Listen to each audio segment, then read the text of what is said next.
कर रहे हैं, फिर बताएंगे उस पर press conference. Sir, supreme court ने धारा 370 मामले को लेकर के केंद्र सरकार को क्लीन चिट दी है और कहा है कि धारा 370 जो लगाया गया है वो सही है, केंद्र सरकार का जो फैसला सही है। इसमें टिप्पणी की कहाँ जरूरत है? केंद्र सर ये जो है सुप्रीम कोर्ट का है और कोर्ट का हम सम्मान करते हैं। यदि उससे ऊपर का कोर्ट होता तो शायद उस पर कोई बात होती, लेकिन इस मंच पर नहीं, वो बिल्कुल लीगल मामला है, उस पर उसके आगे बात हो सकती थी। लेकिन सुप्रीम कोर्ट अंतिम कोर्ट है, इसलिए जो बातें हैं, कोर्ट का जो कोर्ट की टिप्पणी, कोर्ट का जो वर्डिक्ट है, वो सबको मानना है। सर, ये 10,000 जो बहाली हुई संविदा से, हमारा यही था के लिए बोले कि 10,000 बहाली। नीतीश कुमार ने अमित शाह से डायरेक्ट विशेष राज्य के दर्जे की मांग की है, क्या लग रहा है इस बार हो जाएगा? क्योंकि पहले तो पत्रों से जब मांगा जाता था, अब तो एकदम मौके। नहीं, हम तो मांग कर रहे हैं, हमारी सरकार मांग कर रही है, नीतीश कुमार जी के नेतृत्व में और तेजस्वी प्रसाद यादव जी के नेतृत्व में ये मांग शुरू से चली आ रही है। अब क्या होगा ये सवाल उनके लिए बनता है और उनसे पूछा जाना चाहिए कि क्या होगा। बिहार के हक में सोचना है कि नहीं सोचना है, ये उनको जवाब दे, बॉल उनके पाले में, तो ये सवाल उनके लिए बनता है। सर, और मैं अपील करता हूं कि उनसे ये बात पूछें, इसका जवाब वॉलंटियरली वो नहीं दे रहे हैं, इसलिए आप लोग का फर्ज बनता है, मैं जैसा कि समझता हूँ कि आप उनसे पूछें कि बिहार के विशेष राज्य के दर्जा के लिए क्या करना चाहिए। ये अक्टूबर में जो बैठक हुई थी डीसीएलआर की, उसमें एक मामला आया था कि सिद्धवलिया के लिए भी ऐप विकसित किया गया था और उसे हल्का कर्मचारी को दिया गया है। हल्का कर्मचारी उस ऐप के माध्यम से सर्वे मतलब जो वास रहित, नए वास रहित भूमिहीनों का, जैसे मान लें कि पहले वास रहित भूमिहीन थे, उनका परिवार बड़ा हुआ, बच्चों की शादी हो गई, घर अलग हो गया, तो वैसे लोग जिनके पास भूमि नहीं है, वैसे लोगों का सर्वेक्षण अभी किया जा रहा है। लगभग 96,000 मतलब वास रहित भूमिहीनों का सर्वेक्षण अभी तक हो चुका है और यह हल्का कर्मचारियों के माध्यम से उनके मोबाइल में यह ऐप भेजा गया है, उसके माध्यम से उसका सर्वेक्षण हो रहा है और उसको सरकार के पोर्टल पर अपलोड किया जा रहा है। और अब 31 मार्च के बाद, 24 के बाद हम उन तमाम लोगों को जो इस सर्वेक्षण में आवेंगे, मिलेंगे, जिनका डाटा मिलेगा, उनको हम भूमि उपलब्ध कराएंगे। सरकार इस बात के लिए संकल्पित है कि बिहार में कोई भी व्यक्ति जो सुटेबल कैटेगरी का है और जो वास रहित भूमिहीन है, वह भूमिहीन नहीं रहेगा। इसके लिए हम प्रतिबद्ध हैं और उस दिशा में कार्य कर रहे हैं। कितना जमीन दीजिएगा? 3 से 5 डिसमिल जमीन देने का कमिटमेंट है और उसे पूरा किया जाए। कि प्रक्रिया बिल्कुल अंतिम चरण में, पहले चल रहा है, एक आध सप्ताह के अंदर उसका रिजल्ट, इस हफ्ते में उसका रिजल्ट आ जाएगा और यह संविदा पर ही है और संविदा पर तो बहाली जो हो रही है, यहाँ पर सर्वे का काम है। जो पहले चल रहा है। हाँ, पहले होता है, इसलिए संविदा। एक चीज सर ये पूछना था, जो ट्रांसफर जो कैंसिल हुआ 300 सीओ का, वो कब तक फिर से, क्योंकि भाई पुराने लोग आ गए हैं, पहले की तरह काम चल रहा है। हाँ, वो गलत है, वो लोग किसी सुनवाई तो नहीं कर रहे हैं। जल्द ही होगा। कब तक उम्मीद है? अब जल्दी ही होगा। देखिए, जून के बाद मंत्री, विभागीय मंत्री के साथ साथ मुख्यमंत्री जी की भूमिका उसमें होती है, तो उस पर जो अभी बहुत सारे पदाधिकारियों का प्रमोशन हो गया, तो प्रमोशन होने की वजह से लगभग सारी चीज़ों को रिसफल करके और फिर से उस पर कार्य किया जा रहा है और जल्द ही उसको अंतिम रूप दिया। अगला जून तक समझेंगे, पहले हो जाएगा? नहीं, पहले हो जाना चाहिए, पहले ही हो जाना चाहिए। सर, खाद्य प्रसंस्करण उद्योग मंत्री पशुपति पारस ने कहा था कि मुजफ्फरपुर और वैशाली के बीच में फूड प्रोसेसिंग यूनिवर्सिटी खोलने की बात कही, क्या उसको लेकर कभी जमीन की मांग की गई है? किया है तो उसमें क्या एक्शन क्यों नहीं हो रहा? 2 महीना हो गया, तो क्या मामला क्या है? मैं उसको दिखवा लेता हूँ। 47 बार में आप क्या कहा? 47 बार स्किप किया है वो। हाँ, नहीं, ठीक है, उस प्रक्रिया शुरू है और उसका जो प्रक्रिया में जो भी समय लगे, कम समय में हम लोग नहीं, 2 महीना हो गया मामला, तो क्या उसका जवाब है, उसको समय दिया जाता है। सरकार भी 5-6 जैसे शोकॉज जब पूछा जाता है तो उसको समय दिया जाता है, पब्लिक का 1 महीना 15 दिन के अंदर उसको शोकॉज का जवाब देना है। शोकॉज के बाद हम उस पर कुछ एक्शन लेंगे, क्या करना है। जहाँ काम सीओ करता है 6 महीने में, आप लोग भी 6 महीने में उसको धीरे धीरे लेकिन हम लोग तो समय बहुत घटा रहे हैं। अब तो हम एट पार जब आ जाएगा तो हम उसमें टाइम लाइन फिक्स करेंगे, पहले से किया हुआ है उसको स्ट्रिक्टली फॉलो करेंगे इसमें कि 35 दिन में म्यूटेशन होगा। नहीं सर, इसमें कोई टाइमलाइन नहीं है। किस एक्शन में? में विभाग कितने दिन में एक्शन लेगा, एक्शन में केस तो टू कौन केस सा डिपेंड कितना करता है। टाइम है, कितना दिन में एक्शन लेंगे। नहीं वो सब case to case usual practice है कि 15 दिन से 1 महीना शो कॉज का समय होता है कि उसके अंदर उसको शो कॉज का जवाब देना है। कब सर पूछा गया है इसमें, अब वो मैं दिखवा लेता हूँ। सर ये गन्ना कब तक एक्शन लेंगे। सबमिट कब होगा, क्या है, क्या जो विभिन्न उद्योगों में लगभग 269 एकड़ जमीन अभी दिया गया है और ये अनवरत चलता रहता है। मधेपुरा जिला में औद्योगिक क्षेत्र स्थापना हेतु तो दे दिया जाएगा। हाँ दे देंगे। मधेपुरा, हाँ ये उद्योग लगाने के लिए मधेपुरा जिला में 146 एकड़ जमीन दी गई है। गया जिला में 23 एकड़ जमीन दी गई है। खगड़िया जिला के पर्वत्ता अंचल में 100 एकड़ जमीन दी गई है। इस तरह से 269 तो इधर दी गई है। उसके पहले भी हम लोग बेतिया में हम लोगों ने दिया है और लगातार और अब देंगे, बेतिया में देंगे। पहले भी जैसे मैं गन्ना उद्योग मंत्री भी हूँ ना, तो गन्ना उद्योग का लगभग 2500 एकड़ जमीन बियडा को दिया गया है। सिर्फ कि कहीं जमीन की कमी से उद्योग न लगे ऐसी स्थिति में, इसलिए सरकार पूरी तरह तत्पर है और अभी राजस्व विभाग की तरफ से भी जमीन मतलब वित्तीय में उपलब्ध कराया जाएगा विभिन्न तरह के उद्योगों के लिए। और गया में प्रस्ताव है अभी, अच्छा हाँ, विभिन्न तरह की जमीन की आवश्यकता, जैसे हम लोग अभी मेट्रो बनाने से लेकर रेलवे, रोड डेवलपमेंट, हर जगह जमीन की आवश्यकता है और हर जगह राजस्व विभाग लगातार जमीन दे रहा है। अभी करीब पश्चिम चंपारण जिले में PM mega integrated textile reason and क्या अप्रेजल पीएम मित्रा पार्क्स स्कीम के अंदर 1238.95 एकड़ जमीन उपलब्ध कराया जा रहा है। उसी तरह गया में अमृतसर दिल्ली कोलकाता औद्योगिक कॉरिडोर के लिए 636.0675 एकड़ जमीन उपलब्ध कराया जा रहा है। तो ये जो प्रक्रिया है, अब इसमें हर जगह लैंड में कन्वर्शन की जरूरत आवश्यकता होती है। बहुत जगह नॉन कन्वर्टेड लैंड में भी लोग काम कर रहे हैं, तो उनसे अपील है कि उसका जो फी है उसको जमा करके उसका कन्वर्शन करा ले। आने वाले दिनों में बिना कन्वर्शन के मतलब ये करना बिल्कुल ठीक नहीं होगा, सरकार उस पर एक्शन भी लेगी। सर एक सवाल मेरे सर पास एक सवाल मेरा है। विशेष राज्य के दर्जे की बात सरकार ने integrated land record management system develop करने की तरफ अपना कदम उठाया है। पिछले दिनों 5-6 ऐप ऐसे डेवलप किए गए हैं, ऐसे जो आम जनता की सुविधा को बढ़ा रहा है और उसी क्रम में अब हम इसका इंटीग्रेशन भी बाद में करेंगे।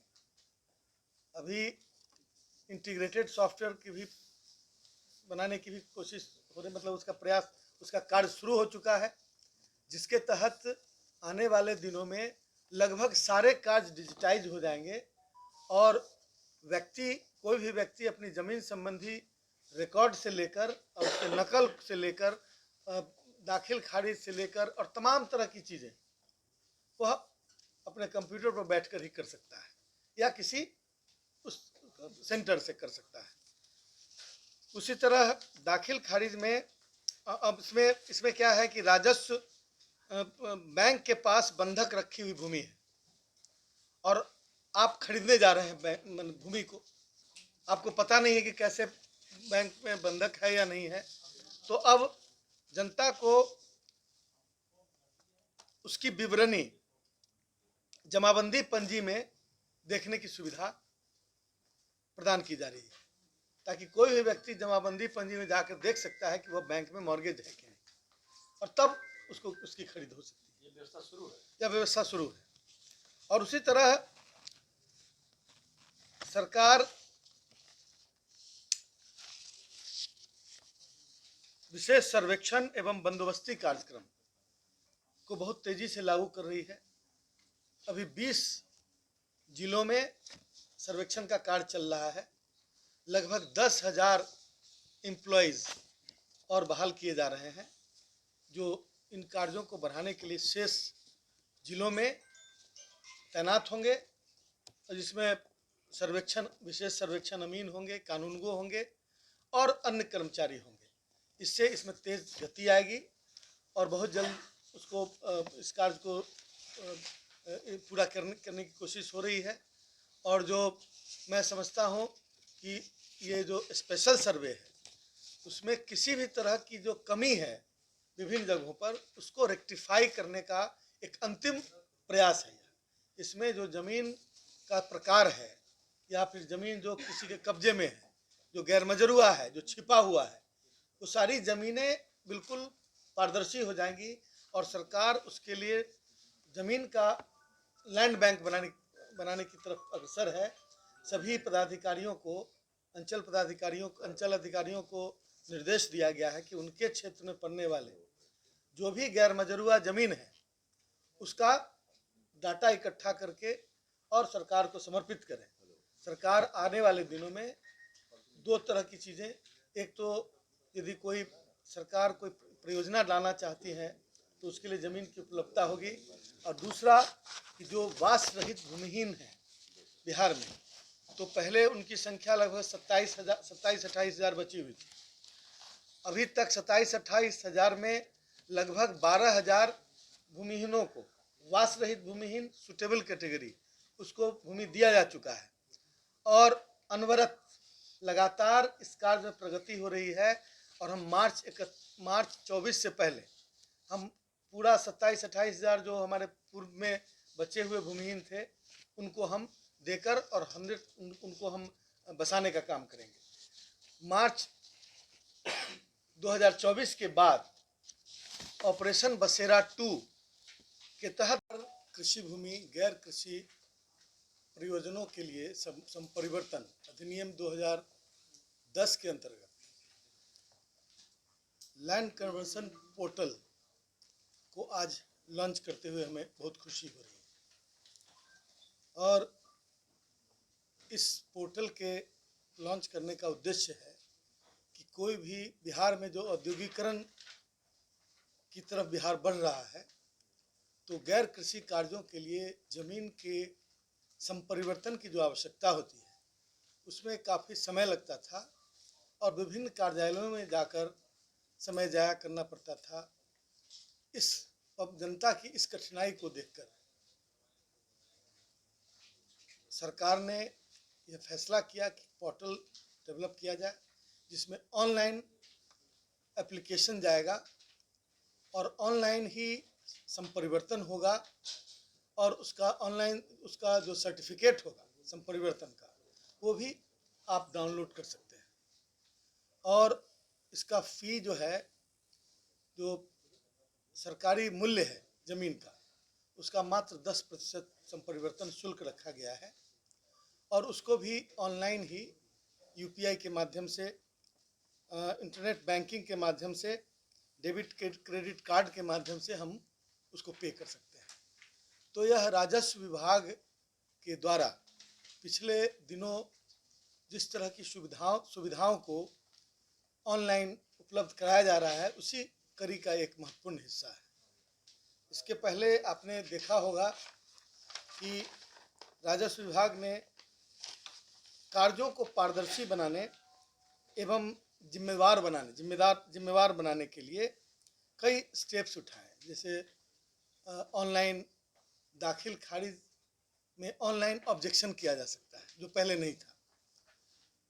BLDR एक्ट जो है, DCLR के यहाँ BLDR एक्ट के अंदर केस को ऑनलाइन फाइल किया जा सकता है। ADM के यहाँ जो केस किए जाते हैं, जो पुनरीक्षणवाद का जो केसेस है, वो भी ऑनलाइन फाइल किया जा सकता है। इससे समय की भी बचत है, और जो अनावश्यक भाग दौड़ की स्थिति बनती थी, उसमें भी कमी आएगी। और उसके साथ साथ आप ऑब्जेक्शन भी इसमें फाइल कर सकते हैं, वो ऑनलाइन, वो भी पहले नहीं था।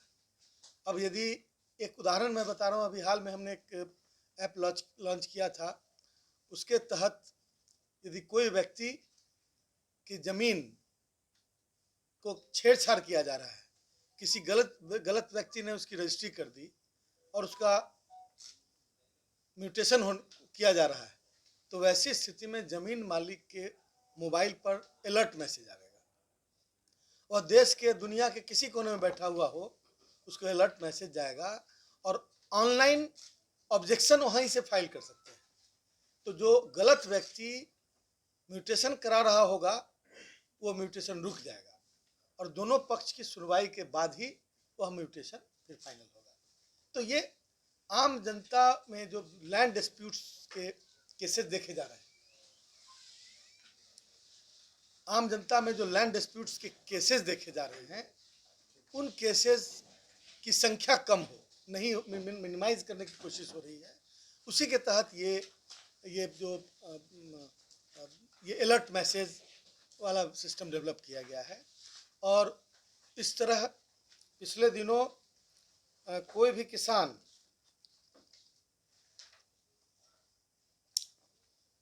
राजस्व अभिलेखों का डिजिटाइजेशन बहुत तेजी से हो रहा है।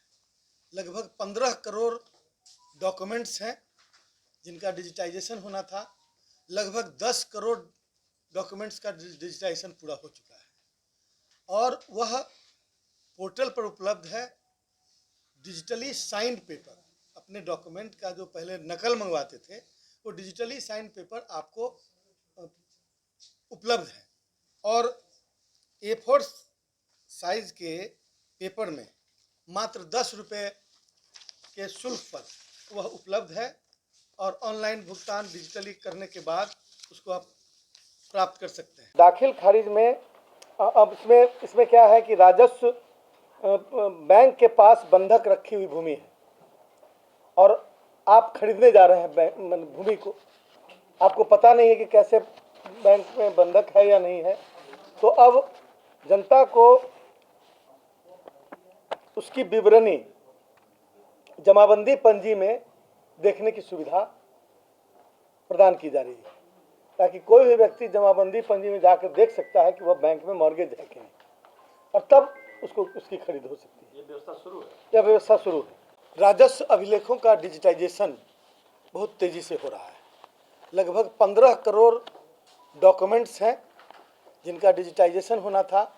लगभग 10 करोड़ डॉक्यूमेंट्स का डिजिटाइजेशन पूरा हो चुका है और वह पोर्टल पर उपलब्ध है।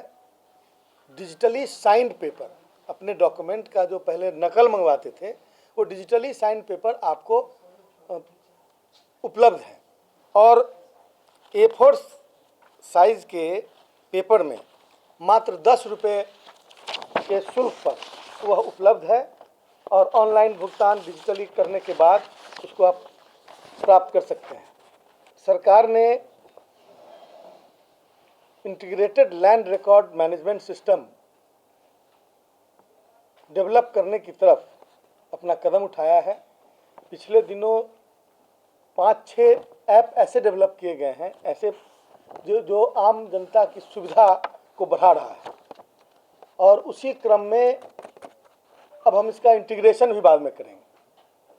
अभी इंटीग्रेटेड सॉफ्टवेयर की भी बनाने की भी कोशिश हो रही, मतलब उसका प्रयास, उसका कार्य शुरू हो चुका है, जिसके तहत आने वाले दिनों में लगभग सारे कार्य डिजिटाइज हो जाएंगे और कोई भी व्यक्ति अपनी ज़मीन संबंधी रिकॉर्ड से लेकर और उसके नकल से लेकर दाखिल खारिज से लेकर और तमाम तरह की चीज़ें वह अपने कंप्यूटर पर बैठकर ही कर सकता है या किसी उस सेंटर से कर सकता है। मार्च 2024 के बाद ऑपरेशन बसेरा 2 के तहत जो अभी सर्वेक्षण चल रहा है, सर्वेक्षण के लिए भी ऐप विकसित किया गया था और उसे हल्का कर्मचारी को दिया गया है। हल्का कर्मचारी उस ऐप के माध्यम से मतलब जो नए वास रहित भूमिहीनों का, जैसे मान लें कि पहले वास रहित भूमिहीन थे, उनका परिवार बड़ा हुआ, बच्चों की शादी हो गई, घर अलग हो गया, तो वैसे लोग जिनके पास भूमि नहीं है वैसे लोगों का सर्वेक्षण अभी किया जा रहा है। लगभग 96,000 मतलब वास रहित भूमिहीनों का सर्वेक्षण अभी तक हो चुका है, और यह हल्का कर्मचारियों के माध्यम से उनके मोबाइल में यह ऐप भेजा गया है, उसके माध्यम से उसका सर्वेक्षण हो रहा है और उसको सरकार के पोर्टल पर अपलोड किया जा रहा है। और अब 31 मार्च के बाद 24 के बाद हम उन तमाम लोगों को जो इस सर्वेक्षण में आवेंगे मिलेंगे, जिनका डाटा मिलेगा, उनको हम भूमि उपलब्ध कराएंगे। सरकार इस बात के लिए संकल्पित है कि बिहार में कोई भी व्यक्ति जो सुटेबल कैटेगरी का है और जो वास रहित भूमिहीन है वह भूमिहीन नहीं रहेगा। इसके लिए हम प्रतिबद्ध हैं और उस दिशा में कार्य कर रहे हैं। कृषि भूमि गैर कृषि प्रयोजनों के लिए संपरिवर्तन अधिनियम 2010 के अंतर्गत लैंड कन्वर्सन पोर्टल को आज लॉन्च करते हुए हमें बहुत खुशी हो रही है। और इस पोर्टल के लॉन्च करने का उद्देश्य है कि कोई भी बिहार में जो औद्योगिकरण की तरफ बिहार बढ़ रहा है, तो गैर कृषि कार्यों के लिए ज़मीन के संपरिवर्तन की जो आवश्यकता होती है उसमें काफ़ी समय लगता था और विभिन्न कार्यालयों में जाकर समय जाया करना पड़ता था। इस जनता की इस कठिनाई को देखकर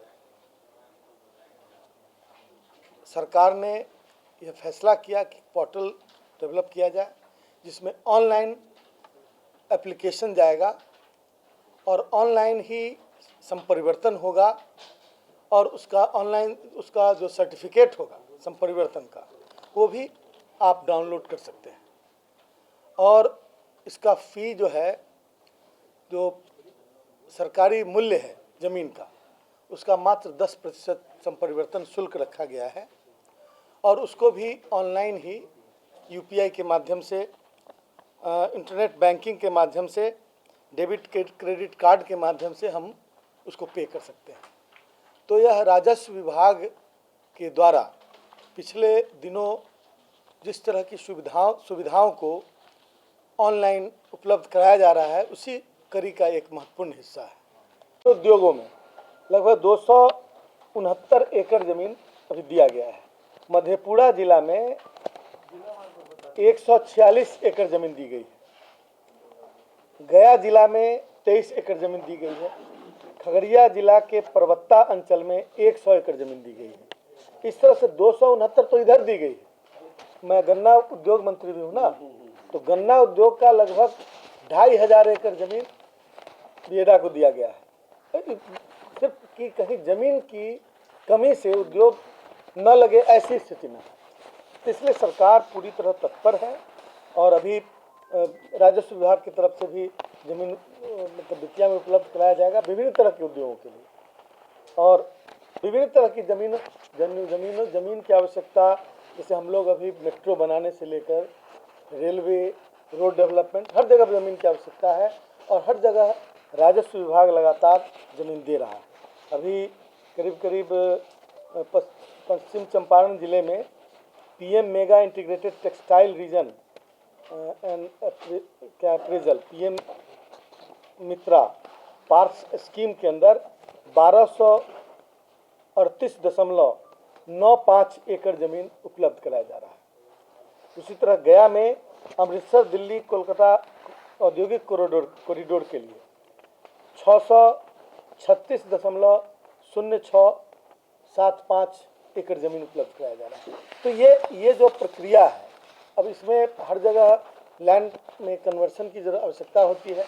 बहुत जगह नॉन कन्वर्टेड लैंड में भी लोग काम कर रहे हैं, तो उनसे अपील है कि उसका जो फ़ी है उसको जमा करके उसका कन्वर्सन करा लें। आने वाले दिनों में बिना कन्वर्सन के मतलब यह करना बिल्कुल ठीक नहीं होगा, सरकार उस पर एक्शन लेगी। विशेष सर्वेक्षण एवं बंदोबस्ती कार्यक्रम को बहुत तेज़ी से लागू कर रही है। अभी 20 जिलों में सर्वेक्षण का कार्य चल रहा है। लगभग 10,000 एम्प्लॉयज़ और बहाल किए जा रहे हैं, जो इन कार्यों को बढ़ाने के लिए शेष जिलों में तैनात होंगे और जिसमें विशेष सर्वेक्षण अमीन होंगे, कानूनगो होंगे और अन्य कर्मचारी होंगे। इससे इसमें तेज गति आएगी। ये जो स्पेशल सर्वे है उसमें किसी भी तरह की जो कमी है विभिन्न जगहों पर उसको रेक्टिफाई करने का एक अंतिम प्रयास है। इसमें जो ज़मीन का प्रकार है या फिर ज़मीन जो किसी के कब्जे में है, जो गैरमजरूआ है, जो छिपा हुआ है, वो सारी ज़मीनें बिल्कुल पारदर्शी हो जाएंगी और सरकार उसके लिए ज़मीन का लैंड बैंक बनाने की तरफ अग्रसर है। सभी पदाधिकारियों को, अंचल अधिकारियों को निर्देश दिया गया है कि उनके क्षेत्र में पड़ने वाले जो भी गैरमजरूआ ज़मीन है उसका डाटा इकट्ठा करके और सरकार को समर्पित करें। सरकार आने वाले दिनों में दो तरह की चीज़ें, एक तो यदि कोई सरकार कोई परियोजना लाना चाहती है तो उसके लिए ज़मीन की उपलब्धता होगी, और दूसरा कि जो वास रहित भूमिहीन हैं, अभी तक 27-28 हज़ार में लगभग 12,000 भूमिहीनों को वास रहित भूमिहीन सुटेबल कैटेगरी उसको भूमि दिया जा चुका है और अनवरत लगातार इस कार्य में प्रगति हो रही है। और हम मार्च 24 से पहले हम पूरा 27-28 हज़ार जो हमारे पूर्व में बचे हुए भूमिहीन थे उनको हम देकर और उनको हम बसाने का काम करेंगे। राजस्व विभाग ने कार्यों को पारदर्शी बनाने एवं जिम्मेवार बनाने के लिए कई स्टेप्स उठाए। जैसे ऑनलाइन दाखिल खारिज में ऑनलाइन ऑब्जेक्शन किया जा सकता है, जो पहले नहीं था। BLDR एक्ट जो है, DCLR के यहाँ BLDR एक्ट के अंदर केस को ऑनलाइन फाइल किया जा सकता है। ADM के यहाँ जो केस किए जाते हैं, पुनरीक्षणवाद का जो केसेस है वो भी ऑनलाइन अब फाइल किया जा सकता है। इससे समय की भी बचत है और जो अनावश्यक भागदौड़ की स्थिति बनती थी उसमें भी कमी आएगी। और उसके साथ साथ आप ऑब्जेक्शन भी इसमें फाइल कर सकते हैं, वो ऑनलाइन, वो भी पहले नहीं था। अब यदि एक उदाहरण मैं बता रहा हूँ, अभी हाल में हमने एक ऐप लॉन्च किया था। उसके तहत यदि कोई व्यक्ति की ज़मीन को छेड़छाड़ किया जा रहा है, किसी गलत व्यक्ति ने उसकी रजिस्ट्री कर दी और उसका म्यूटेशन किया जा रहा है, तो वैसी स्थिति में ज़मीन मालिक के मोबाइल पर अलर्ट मैसेज आएगा। वह देश के दुनिया के किसी कोने में बैठा हुआ हो, उसको अलर्ट मैसेज जाएगा और ऑनलाइन ऑब्जेक्शन वहीं से फाइल कर सकते हैं। तो जो गलत व्यक्ति म्यूटेशन करा रहा होगा वो म्यूटेशन रुक जाएगा और दोनों पक्ष की सुनवाई के बाद ही वह म्यूटेशन फिर फाइनल होगा।